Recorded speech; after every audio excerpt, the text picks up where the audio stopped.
and welcome to the Scramble. I'm Jenny Liese. Today we're going to talk about the increasing number of roadway fatalities and a new law affecting motorcyclists. We'll also talk about the typhoon in the Philippines and if these storms may be getting worse because of climate change. And if time allows, we'll discuss local controversies around paying trial witnesses. Joining us are a group of panelists. We have back with us Sara Montes de Oca, a graduate student in journalism and media studies, Jason Thompson, also a graduate student in journalism and media studies, Jason Holley, also a graduate student in journalism and media studies, and Bree Padilla, a senior with a double major in journalism and media studies and political science. Welcome. Thank you all for being on the show. Thanks. Thank you for having us. Thanks. There have been several motorcycle and vehicle fatalities in Las Vegas and Henderson recently. There have been over 90 traffic-related fatalities in Metro's jurisdiction alone this year. There was even a law that went into effect in October which allows cyclists to go through red lights after a skip rotation. What do you think can be done to prevent these accidents from continuing? Well, I think there's also the fact that this particular city, we have a variety of drivers from different areas in different states consistently, so there's consistent tourist traffic. I think that totally affects our traffic patterns and the way cyclists behave on the road and the way motorists respond to them, or vice versa.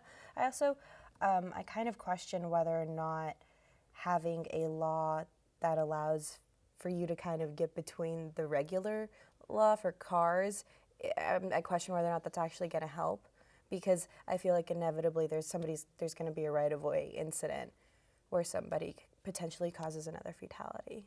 Because the new red light law, the reason why they're saying it's going into effect is because the sensors, when the motorcycle pulls up, they don't have as much real estate as a car, so they are often not picked up and don't trigger the sensors. So they're saying if it's after a skip rotation, then they can, there's no traffic, they can go.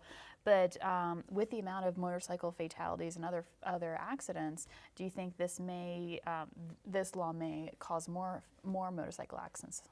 Well, see, I understand that, but I'm more thinking of how far that law can be taken by people, because it's in our habit to take things that way. So, you know, that skipped rotation could occur in the middle of the night where there's nobody else on the road and it's completely safe, or it could occur at an odd space in the day where there's not that much traffic, but then there's a sudden pop and there's a question as to who goes where, and that might be a little bit more of a concern.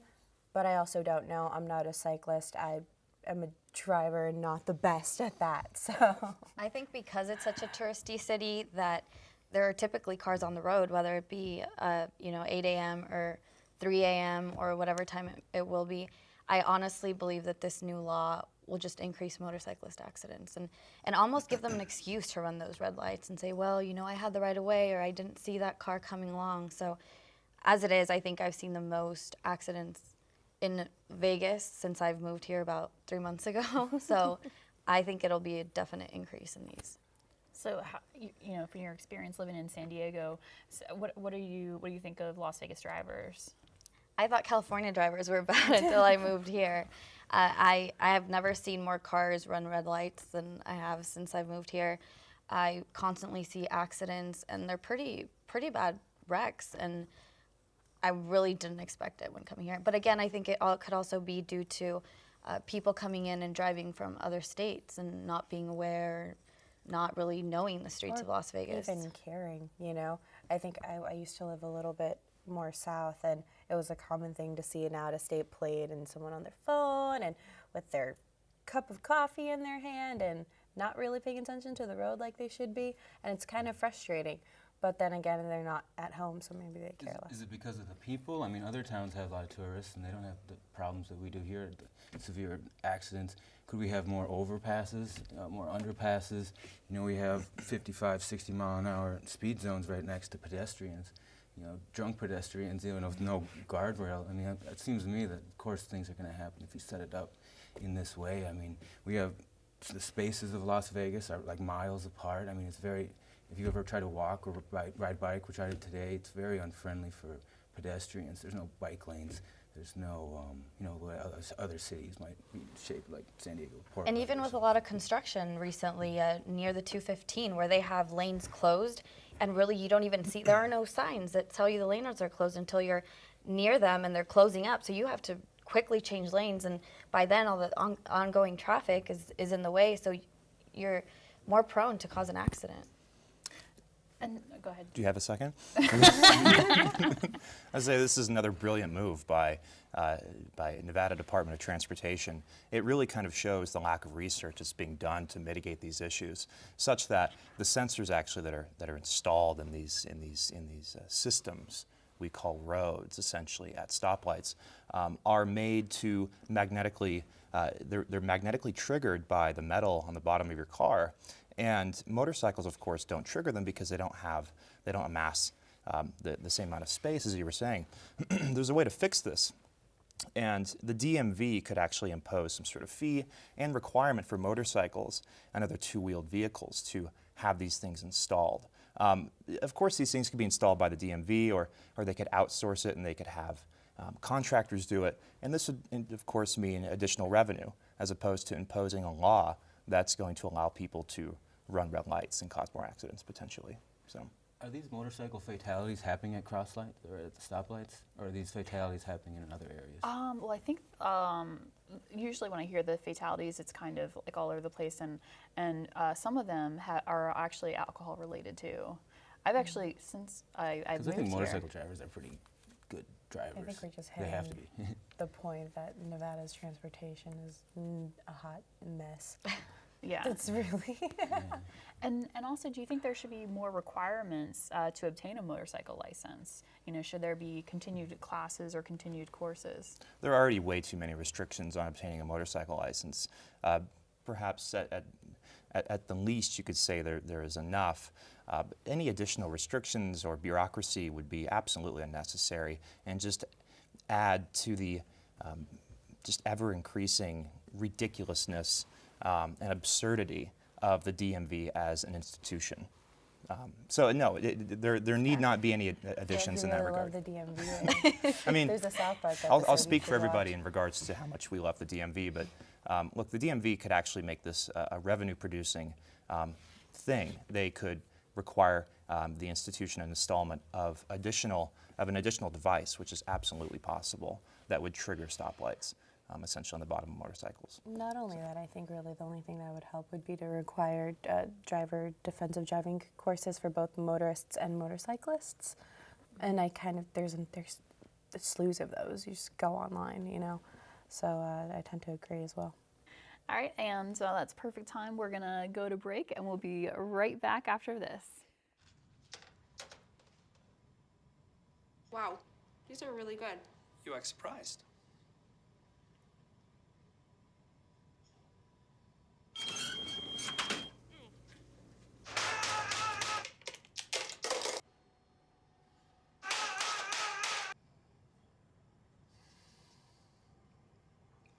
Practice makes perfect. You don't have to be perfect to be a perfect parent. There are thousands of teens in foster care who don't need perfection. They need you. Did you know kids who play outdoors have healthier lungs? Totally. Did you know that boys that play with dolls make better husbands? My son has lots of dolls. But did you know terry cloth diapers breathe better? I did. It's totally true. Oh, yeah. Did you guys know statistically friendly kids have more friends? Yeah. That's obvious. Did you know most people think they're using the right car seat for their kid, but they're not? Parents who really know it all know for sure that their child is in the right seat. Visit safercar.gov/the right seat to make sure your child is protected. NFC, AFC, offensive linemen, defensive tackles, quarterbacks, and cornerbacks are all living united to ensure the academic success of millions of kids in our communities all the way to graduation day. But that won't happen without you. So take the pledge at unitedway.org. Make a difference in the life of a child. Suit up like your favorite NFL players and become a volunteer reader, tutor, or mentor with United Way. Welcome back, and we've been talking about traffic fatalities, and now we're going to move on and talk about how one of the strongest storms ever recorded recently struck the Philippines. The typhoon has killed 4,500 people, with some estimates as high as 10,000 people, and has left over 600,000 people displaced. The U.S. has promised $20 million, and millions from other countries are pouring in. Now, do you believe escalating global disasters like the Philippines, like the typhoon in the Philippines, may be a result of climate change? I think this was a terrible there's a natural disaster, obviously. But nonetheless, this does demonstrate what my research focuses on, which is media portrayals of climate change. And more specifically,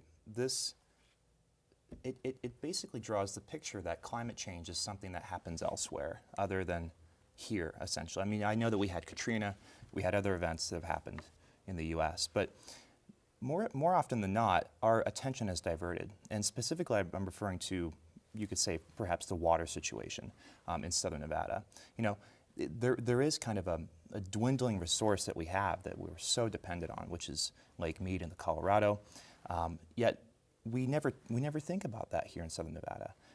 This is something that should be on the forefront of our minds, even though this was a terrible event that occurred in the Philippines. These things are occurring because of climate change. We don't necessarily know how quickly they're occurring. Jason would probably concur to that. Depends on what scientist you're talking to. But it does kind of show you how the media tells us essentially how to think and where to think essentially as well. Yeah, to Jason's point, a lot of these long-term lingering problems just kind of get ignored instead of like the new, the newness, the newness cycle that everything has to be new. And right now, a lot of times these long-term problems get ignored. Environmental risk problems. They're very slow. They're not immediate. And of course, the media wants to report on things that are there in front of you, essentially, like the incident in the Philippines. The typhoon. I mean, I haven't seen any links on the media on news saying that this is maybe a result of climate change, but they're just discussing increasing what storms. I've found is that frequency has not changed much at all. If you look at the frequency for a long time, it's not changed. What they're saying is the intensity is changing. But I also just fundamentally I look at that as they got this new equipment, right, that measures from satellite, because they can't. This thing going 190 miles an hour, you can't just stand there with a wind gauge, you're gonna get blown away. Where do you put in there? And it's like the movie Twister, how do you measure it? Now they got satellites, I think, and they can, with lasers, they can measure. And so they're saying that this is the biggest storm ever. Well, they didn't have satellites in the other parts of history to see if maybe there has been other storms that are bigger. Well, I think one of the points that you make that's really good is the fact that it's a natural disaster, so natural disasters have happened throughout the course of human history. They will happen again. I think what we do as a society, as human beings, it has exacerbated the severity of those natural disasters. I also think that as far as the media depicting a natural disaster, I think there's a real focus on the human cost and the human devastation. And while that goes, I mean, it's real. It's what happens to people, and it's very honest. I think it also detracts from the other half of the conversation, which is there's a natural devastation. To put that in a historical perspective, in 1970, in East Pakistan at the time, now Bangladesh, almost 500,000 people perished. And so, and then now, I mean, that's not happening as much. And then you look at these other ones. This is from Weather Underground.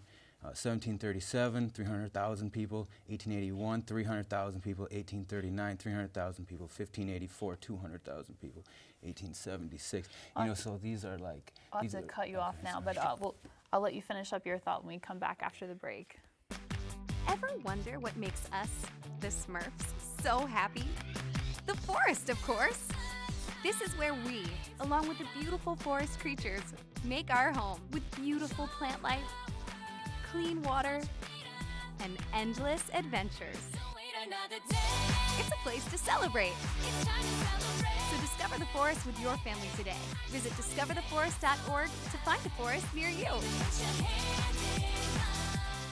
Oh, hey, bud. Where are you headed? Just gonna hang out. With Gary and Todd? Yeah. I've been meaning to ask you, is there any drinking going on in this crowd?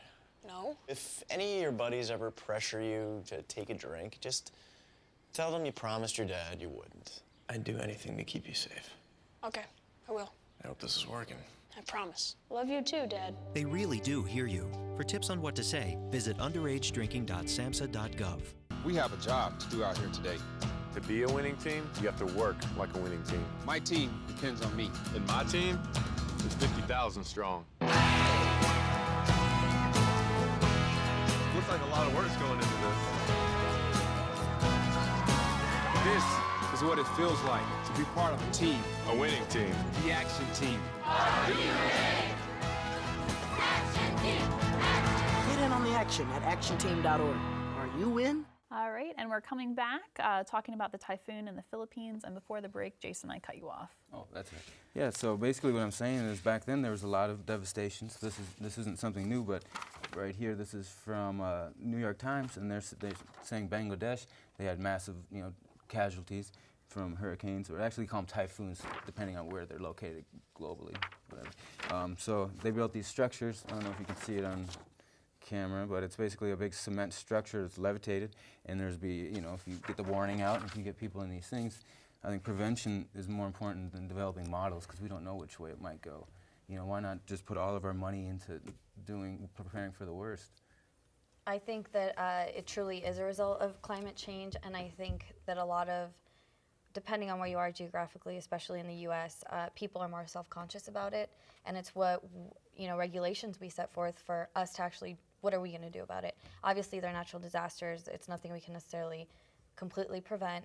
The intensity, however, like you mentioned, Jason, has definitely increased over time, and I think, again, it's how we, kind of what we give back and what we do about it as far as to not prevent them, but at least, I guess, have somewhat of a realistically, responsibility. America absolves itself of that responsibility, at least internationally. Unfortunately, because if you look at the historic we don't carbon. participate in any of the international global health change, global. Oh gosh, I'm blanking. Well, the mitigation efforts. No, you're right. Mitigation efforts. Yeah. We aren't a part of any of. And that's a good point. Like, do you think the United States should have more regulations on carbon? Absolutely not. The U.S. should not. No, because look, let's be honest here.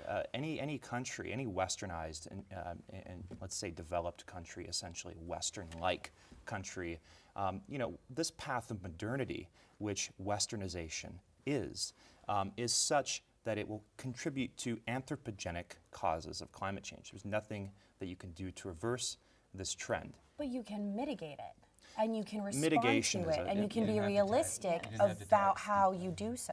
That's a pipe dream. No, it's not. Scientists are doing it. Scientists are trying to figure out how quickly the impacts are going to occur. Well, and they're also trying to figure out how realistically we can respond societally, and that's where these numbers are coming from, on taxing carbon, on implementing a system in which you're taking into account the damage that your carbon-using product is contributing to the world. Right. And by creating a space for that, and for that need to be filled by people paying, I think that's necessary, ultimately. Unfortunately, though, our system of capitalism perpetuates growth. Perhaps you could say even exponential growth. With that system... Well, our system of capitalism has also become a global enterprise, and everybody else in the world is doing it. Well, global growth will continue to contribute to a cause that is anthropogenic, essentially anthropogenic causes that contribute to a changing climate. With that, we have to just essentially, as Jason said, prepare for the worst. There's nothing we can do to fully mitigate what we've already done. I think the effects are going to be felt for decades. Oh, absolutely. But why can't there be a dual approach? Why do you have to cover? Why are you just using a Band-Aid? I think the danger lies is if you tax carbon fuels too much, too fast, it'll wreck the economy. And if you look at where what the economy? Well, the United States economy, and in the Scandinavian economy, and if you look at the Middle East economies, they're the ones who are putting the most funding into climate change research, the most funding into climate change technologies, and those are the ones driven by fossil fuels at the moment. So if you but they're also that means they're trying not to be. Not only that, they definitely they are trying. But not to be. Brazil has an entirely not fossil fuel. And they don't want to sign any of these protocols because they want us to look at the historical CO2, and so we don't want to look at the historical CO2. So they call it carbon colonialism. I'll have to cut you guys off right there. But we'll be back on this topic after the break.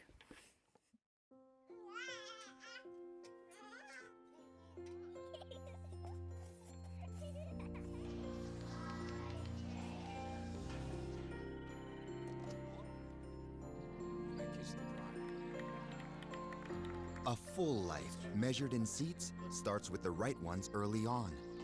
Car crashes are a leading killer of children 1 to 13. Learn how to prevent deaths and injuries by using the right car seat for your child's age and size. Hey, going out like that? Yeah, why? Well, what would the neighbors think? I see you!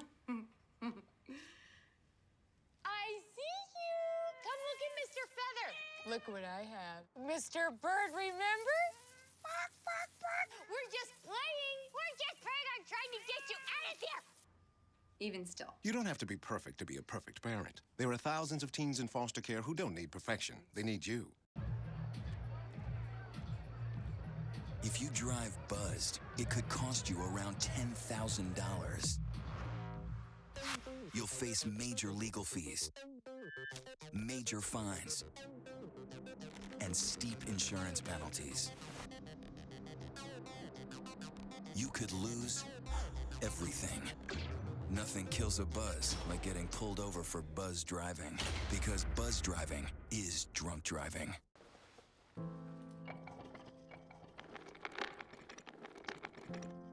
Maybe he's really focused.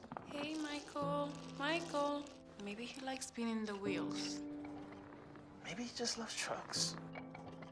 Maybe he's just being a boy.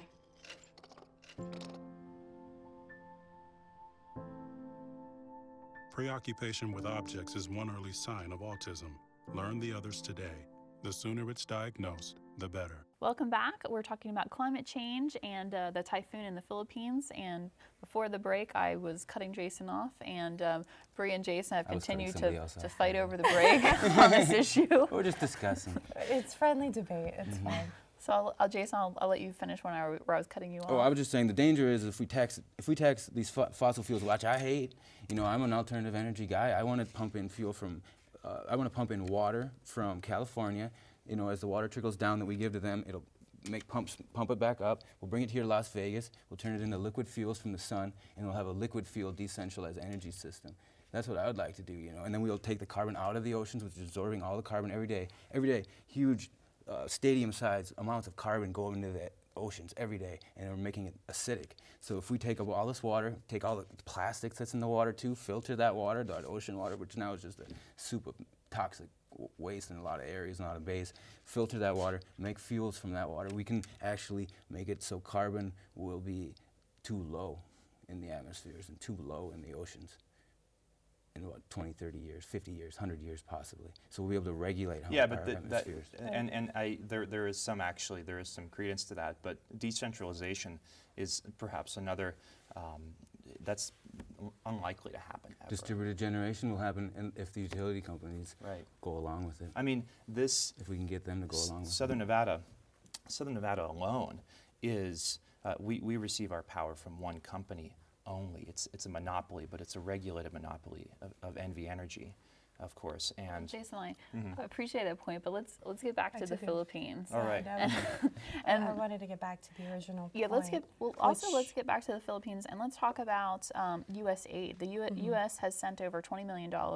You know, several other countries are pouring in millions of dollars. I think the Vatican alone sent over a few million, and then China has only sent over 100,000, and they are like the second largest economy. Any thoughts about aid, or where should we stop? You know, we've started putting in aid, and then there's also issues of you know, making sure there's clean water, and then enough harbors to get get aid to the Philippines people. Well, I don't think anybody at the table would disagree that aid is the right thing to do when a country, especially a developing country, gets hit with a natural disaster of this magnitude, any natural disaster really. I think when you get into numbers as to who should give what and where you go with that, you have to look at where it's coming from. You have to look at really the country and the society that it's coming from. And I'm not entirely surprised or disappointed or really anything in what China's given or not given. I think that the way that we actually approach the world in terms of like security and defense and the very realistic view of political theory that's manifested itself, I'm not surprised. honestly. Right. People look out for themselves. I take a really long. Well, that's actually all. That's actually all the time we have for that part, that segment. But we'll be back with the close.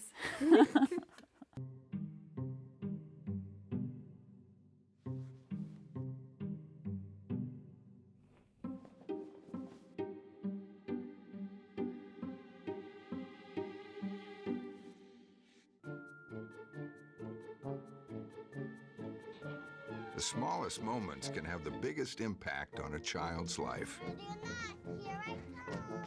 Take time to be a dad today. I don't think anyone captured my first steps on camera. I was the 5th kid, and by that time, first steps weren't a big deal. I was 16 and driving home with my brother Ben. A distracted driver hit us. Ben died on impact. I had 47 days in a hospital bed for reality to settle in. With a major spinal cord injury, doctors said I would never walk again. But deep down, I knew I would. I prayed that every day. Family, friends, strangers, all started to pray for me to be able to walk again. The progress has been slow, and the victories hard won, but I feel the prayers. Whether you need support in a tragedy or just to make it through a bad day, prayer can make a difference. America, let's come together by believing with each other. For someone to come alongside you and say, I'm going to believe with you, it means a lot. All right, welcome back. It's been a great discussion today, and our hearts and prayers are with the people in the Philippines. And now you know what we think. Let us know what you think. Share your opinions and any ideas or topics you would like us to scramble about to thescramble.unlv@gmail.com. You can also catch full episodes of The Scramble at UNLV-TV. That's all the time we have for today. For all of us here at The Scramble, thanks for joining us, and we hope to see you next time.